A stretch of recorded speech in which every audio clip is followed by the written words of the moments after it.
Israël est un pays compliqué et encore plus en période d'élection, alors pour y voir plus clair, ouvrons aujourd'hui le programme du Meretz.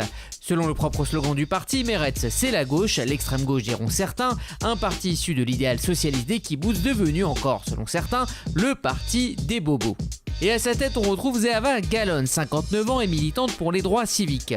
Pour ces élections 2015, le Meretz profite de l'alliance des travaillistes avec le centre pour s'auto-proclamer vraie gauche.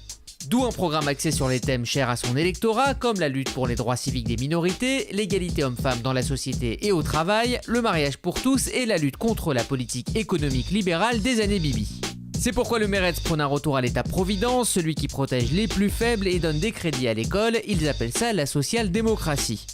Autre sujet sur lequel on entend beaucoup le parti de Zehava Galon, c'est celui du conflit israélo-palestinien. Les constructions dans les territoires sont considérées comme des atteintes aux droits de l'homme et toujours selon le Meretz, la paix ne passera que par un retrait des territoires, un partage de Jérusalem et in fine la création d'un État palestinien. En hébreu, Meretz veut dire énergie, une énergie dépensée tout au long de la campagne pour conserver ses sièges à la Knesset version 2015.